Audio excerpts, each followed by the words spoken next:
Someone you love, maybe someone you can't imagine your life without, has been diagnosed with cancer. And right now, everything feels uncertain, overwhelming, and even maybe a little terrifying. You are probably struggling to make sense of all these emotions, and you are wondering, how am I supposed to handle this?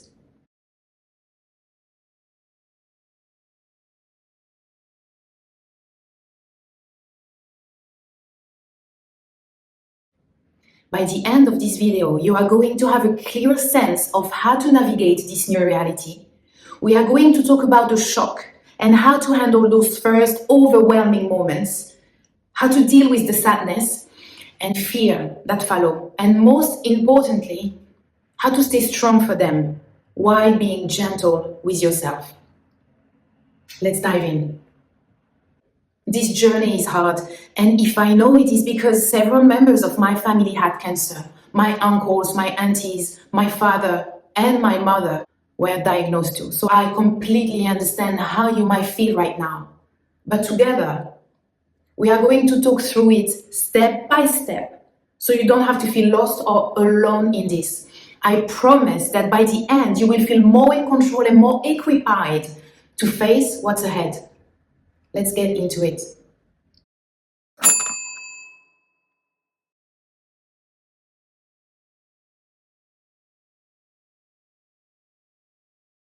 When we first hear that someone close to us has cancer, it's like the ground beneath our feet disappears.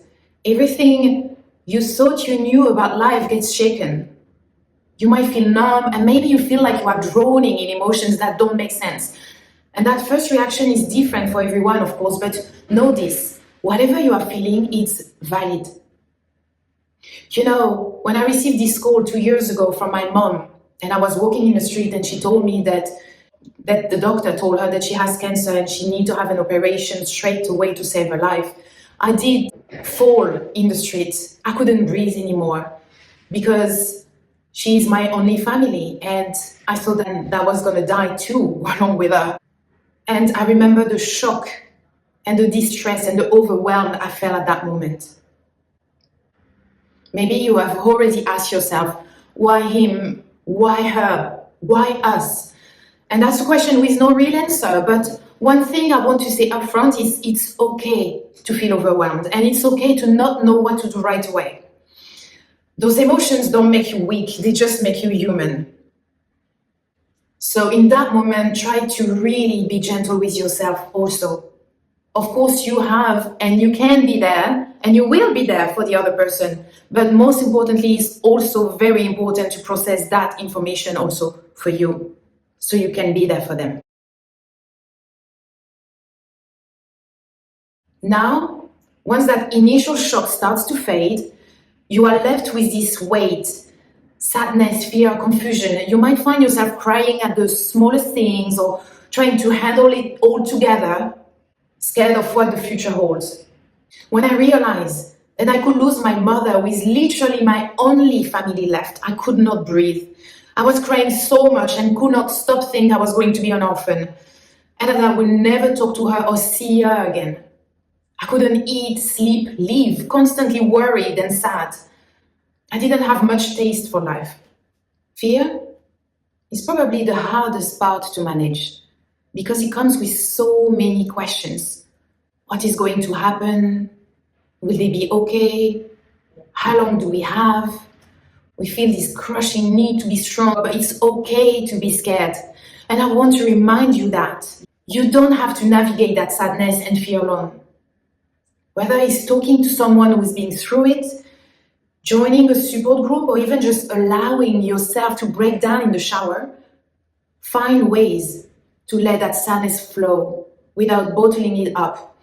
And hey, it's okay to feel a little selfish sometimes. Taking care of you doesn't mean you're abandoning them. It means you will be better able to support them when they need it most. And you know, this actually ties into something I talk about in another video, building confidence in tough times. If you are feeling lost in all this, I think you will find some real value in that. You can find it here and check it out after this one. All right, Now here comes the real hard part.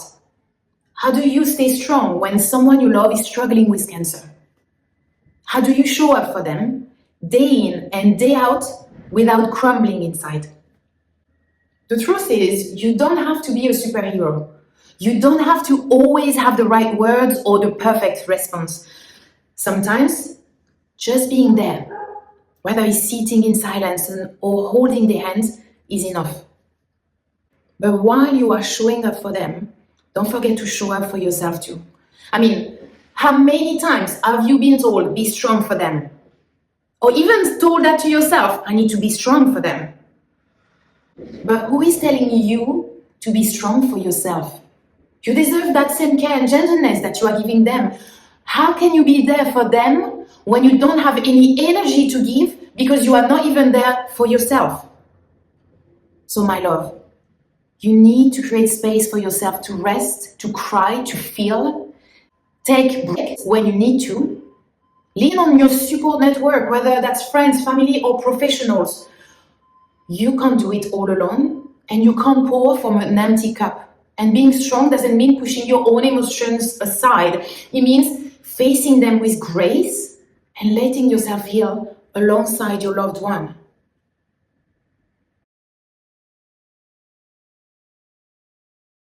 Before we finish, I want to add that today, 2 years after that first call from my mom, she is completely healed.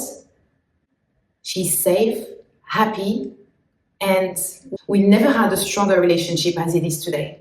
So sometimes you go through those challenges and it brings you closer together. So my love, this is also a message of hope for you today. So I want to thank you for being here today, for giving yourself this time to reflect and take in what we have talked about. I hope this video has made you feel just a little bit lighter, a little less alone. And I would love to hear from you, whether you've been through this before or going through it now. Share in the comments what's been helping you, what's brought you comfort or strength during this time. I know it's not easy to talk about, but sometimes sharing our stories helps someone else who is struggling too.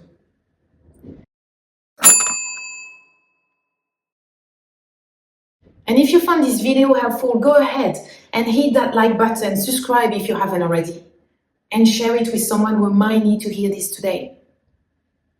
Remember, I'm here for you, I see you, and let's keep walking through this together.